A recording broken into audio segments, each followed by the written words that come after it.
let's close it out with some thoughts from Bidet.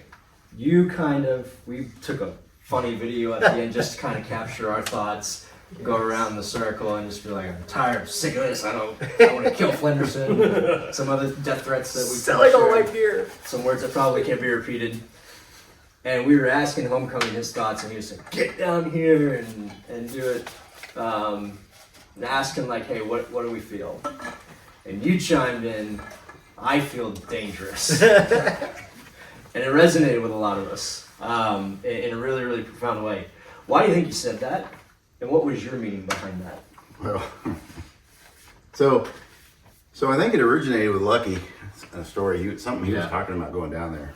I think it was going down on the way down there, talking about Navy SEALs training and Bud's candidates, and they had a candidate that they were just trying to get him to quit, and he said they're like, how you feel? He's like, I feel dangerous.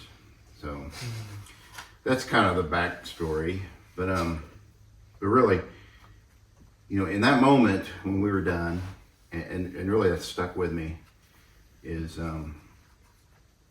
I felt more capable than I'd felt in a long time So cool. of my ability to love my family, to guard their hearts, my wife and kids. I felt more capable as a brother to be there for you guys, and I see kind of the way I see it, I guess, and I see three kinds of dangerous men, I guess, and I suppose there's more, but this is my list. And you have one guy that's the guy that's he just seeks to destroy and use others, selfishness, these guys that are just bad guys.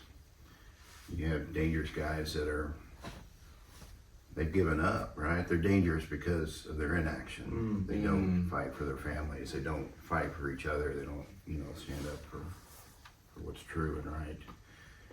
And then you have dangerous guys that are out there, fighting for those things, fighting for what's important, and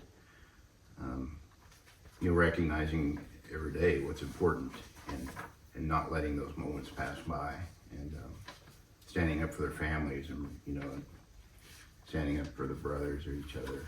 And I feel like a lot of things we do in F3, we encourage each other, daily to do that, right? I mean, in Circle of Trust, we always end where we're encouraging each other to go home and,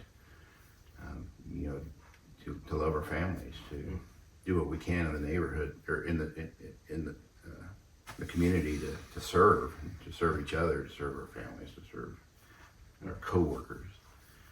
And here's the thing,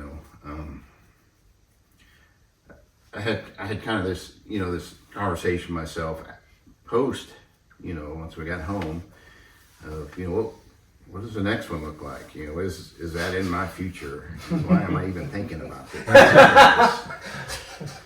But really, the next GTE starts right now. Yeah. It's every day. Yeah.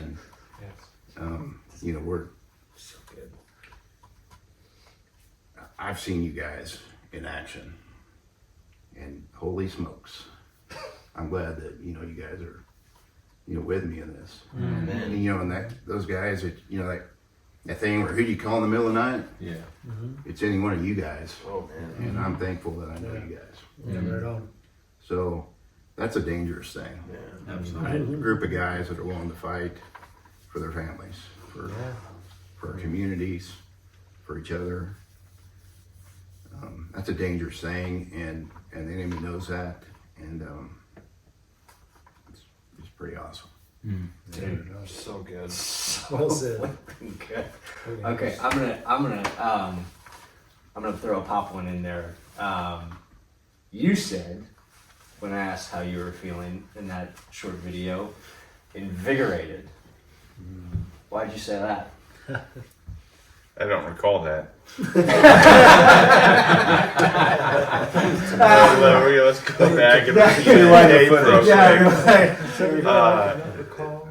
it sounds vaguely familiar. Yeah.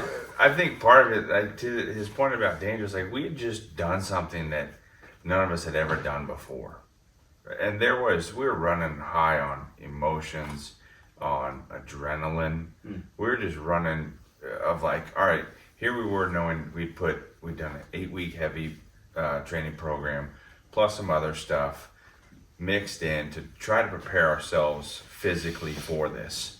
And did we prepare ourselves mentally and emotionally? I mean, we tried, right? And then we just spent 16 hours doing it. It was like a weight lifted off our shoulder, literally. And, but it was just like, we did it, right? Every single one of us just did that. And I think just having that time to just kind of reflect as we sat there and we took off all of our gear and just like, we were all in like really good moods because of what we had just done.